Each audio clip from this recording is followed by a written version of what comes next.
अंकुर की शादी के बाद कौन सा कमरा उन्हें दिया जाए। सभी कमरे मेहमान से भरे हैं, बस एक कमरा ऊपर वाला खाली है। अपने बड़े बेटे अरुण से चाय पीते हुए सविता बोली, अरे माँ, इसमें इतना क्या सोचना, हमारे वाला कमरा ही अच्छा रहेगा, हम ऊपर वाले कमरे में शिफ्ट हो जाएंगे। तभी अरुण तुरंत बोला। यह सुन पास बैठी माला मन ही मन बुदबुदा उठी कि आज तक जो हमारा कमरा था वो अब श्वेता और अंकुर का हो जाएगा। हद हो गई।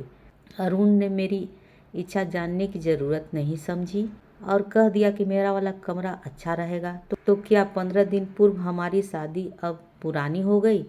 तभी ताई जी ने अपनी सलाह देते हुए कहा, अरुण, तुम अपना कमरा क्यों छोड़ते हो।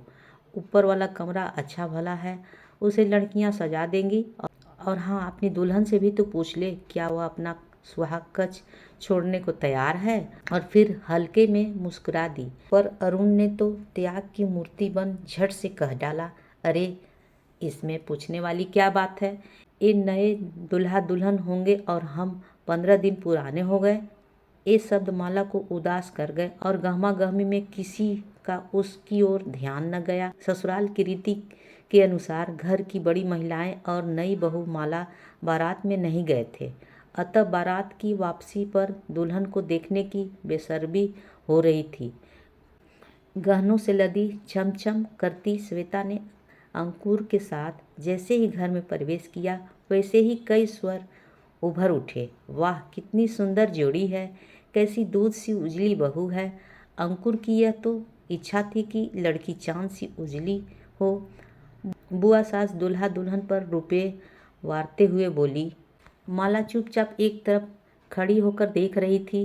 तभी सविता जी ने माला को कहा, नेग वाली थाली लाने को कहा और इसी बीच कंगन खुलाई की रस्म की तैयारी होने लगी। महिलाओं की हंसी ठिठोरी और ठहाके गूंज रहे थे, पर माला अपनी कंगन खुलाई की याद में खो गई। फूल वाली पानी भरी परात माला ने 3 बार अंगूठी ढूंढ निकाली। तब सभी ने ऐलान कर डाला, भाई अब तो माला की राज करेगी और अरुण इसका दीवाना बना घूमेगा। पर माला तो अरुण का चेहरा देखने के लिए तरसती रही। भाई की शादी की व्यवस्था एवं मेहमान दोस्तों की गहमा गहमी में माला का ध्यान ही नहीं आया। माला के कुंवारे सपने साकार होने को तड़पते और मन में उदासी भर देते, फिर भी माला सबके सामने मुस्कुराती बैठी रहती। शाम 4 बजे रीता ने आवाज़ लगाई, जिसे भी चाय पीनी हो वो जल्दी यहाँ आ जाए, मैं दोबारा चाय नहीं बनाऊंगी। ला, मुझे एक कप चाय पकड़ा दे, फिर बाहर काम में जाना है। अरुण ने भीतर आते हुए कहा। ठहरो भाई, पहले एक बात बताओ, वह आपके हस्त विज्ञान एवं दावे का क्या रहा, जब आपने कहा था कि मेरी दुल्हन एकदम गोरी चिट्टी होगी। यह बात तो अंकुर भाई पर फिट हो गई, कह रीता जोर जोर से हंसने लगी। अच्छा एक बात बता, मन का लड्डू खाने में कोई बंदिश है क्या। अरुण ने हंसते हुए कहा। तभी ताई सास ने अपनी बेटी रीता को डपट दिया, यह क्या बेहूदगी है, नई नवेली बहुएं हैं, सोच समझ कर बोलनी चाहिए। और अरुण, तेरी भी मति मारी गई है, जो बेकार की बातों में समय बर्बाद कर रहा है। शादी के बाद अंकुर और श्वेता हनीमून पर ऊटी चले गए ताकि अधिकतम समय एक दूसरे के साथ व्यतीत कर सके, क्योंकि 20 दिनों के बाद ही अंकुर को लंदन लौटना था। श्वेता तो पासपोर्ट और वीज़ा लगाने के बाद ही जाएगी। हनीमून पर जाने का प्रबंध अरुण ने ही किया था। ये सब बातें माला को पिछले दिन रीता ने बताई थी। घर के सभी लोग अरुण की प्रशंसा कर रहे थे, पर माला के मन में कांटा पड़ गया। मन में अरुण के प्रति क्रोध की ज्वाला उठने लगी। हमारी हनीमून कहाँ गया। अपने लिए इन्होंने कुछ नहीं सोचा। क्यों रोऊं, लड़ूं, क्या करूं। यह सवाल जिन्होंने संकोचवश अरुण से स्पर्श नहीं कर पा रही थी, उनके मन के लहुआलुहान कर गए थे। समय का पहिया अंकुर को लंदन ले गया। ऐसे में श्वेता अकेलापन अनुभव करे, इसलिए घर का हर सदस्य उसका ध्यान रखने लगा था। मान जी गीता तो उसे हर समय घेरे रहती थी। माला तो जैसे कहीं पीछे ही छूटती जा रही थी। तभी तो माला शाम के धुंधलेपन में अकेले छत पर खड़ी होकर स्वयं बतियाती रहती थी कि मानती हूँ कि श्वेता को अंकुर की याद सताती होगी, पर सारा परिवार उसी से चिपका रहता है। यह तो कोई बात नहीं हुई। मैं भी तो 2 माह से यहीं रह रही हूँ और अरुण भी तो दिल्ली से सप्ताह में अंत में 1 दिन के लिए आते हैं। मुझसे हमदर्दी क्यों?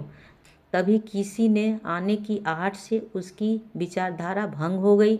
माला, तुम यहाँ अकेली क्यों खड़ी हो? चलो नीचे, माँ तुम्हें बुला रही है। और हाँ, कल सुबह की ट्रेन से दिल्ली निकल जाऊँगा। तुम श्वेता का ध्यान रखना कि वह उदास न हो। वैसे तो सभी ध्यान रखते हैं, पर तुम्हारा ध्यान रखना और अच्छा रहेगा।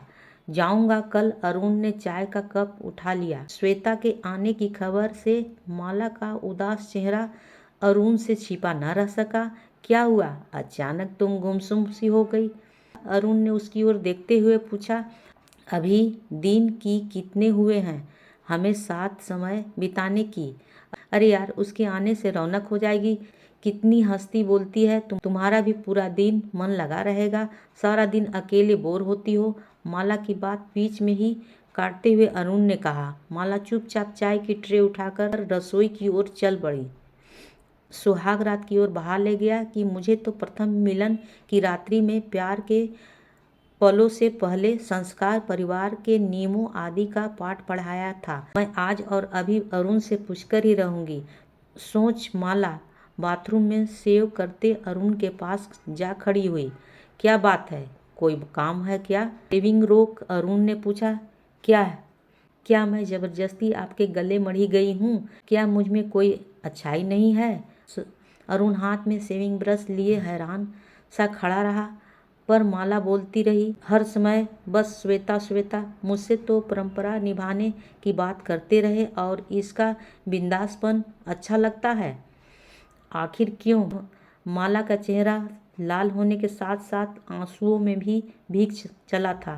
तुम्हारा तो दिमाग खराब हो गया है। तुम्हारे मन में इतना जलन ईर्ष्या कहाँ से आ गई? श्वेता के नाम से चिढ़ क्यों रही हो? देवरानी तो छोटी बहन जैसी है और तुम तो न। फिर शुरू हो गया मेरे लिए आपका प्रवचन। उसकी हर बात गुण से भरी होती है और मेरी बुराई से। कह पाँव पटकती माला अपने कमरे में चली गई। अरुण बिना नाश्ता किए एवं लंच टिफिन लिए ऑफिस चला गया। उस दिन माला को माइग्रेन का अटैक पड़ा। सिर दर्द धीरे धीरे बढ़ता उसकी सहनशक्ति से बाहर हो गया। उल्टियाँ के साथ साथ चक्कर भी आ रहा था। श्वेता ने मेडिकल किट छान मारी, पर दर्द की कोई गोली नहीं मिली। उसने अरुण को फ़ोन किया तो सेक्रेटरी ने बताया कि वो मीटिंग में व्यस्त हैं। इधर माला अपना सिर पकड़ रोए जा रही थी। तभी श्वेता 10 मिनट के अंदर ऑटो द्वारा मेडिकल स्टोर से दर्द की दवाई ले आई और कुछ मान मुहार तथा कुछ जबरदस्ती से माला को दवा खिलाई। धीरे धीरे माथे को तब तक दबाती रही जब तक कि माला को नींद न आ गई। करीब 2 घंटे बाद माला की आंखें खुली। तबीयत में काफ़ी सुधार था। सिर हल्का लग रहा था।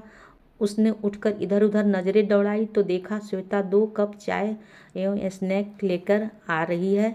अरे भाभी, आप उठो नहीं, यह लो चाय और कुछ खा लो। शाम के खाने की चिंता मत करना, मैं बना लूँगी। हाँ, आप जैसा तो नहीं बना पाऊंगी, पर ठीक ठाक बना लूँगी, कहकर उसने चाय की प्याली माला को थमा दिया। माला श्वेता के उस व्यवहार को देखकर उसे ठगी सी देखती रह गई। क्या हुआ भाभी? माफ़ करना श्वेता, मैंने तो तुम्हारे विषय में क्या क्या सोच लिया था। नहीं नहीं भाभी, और कुछ मत कहिए आप। अब मैं आपसे कुछ भी नहीं छिपाऊंगी। सच में मुझे अपने रंग रूप पर अभिमान रहा है। मुझ में उतनी धैर्य नहीं जितनी आप में है, इसलिए मैं आपको चिढ़ाने के लिए अपने में व्यस्त रही, आपकी कोई मदद नहीं की थी। भाभी, आप मुझे माफ़ कर दीजिए। आज से हम रिश्ते में भले ही देवरानी जेठानी हैं, रहेंगे छोटी बड़ी बहनों की तरह। और फिर दोनों एक दूसरे से गले लग गई। मैं आज से अपने मन को गलत दिशा की तरफ भटकने नहीं दूंगी और तुम्हारे भैया से माफ़ी भी मांगूंगी। अब श्वेता और माला एक दूसरे को देखकर मुस्कुरा रही थी।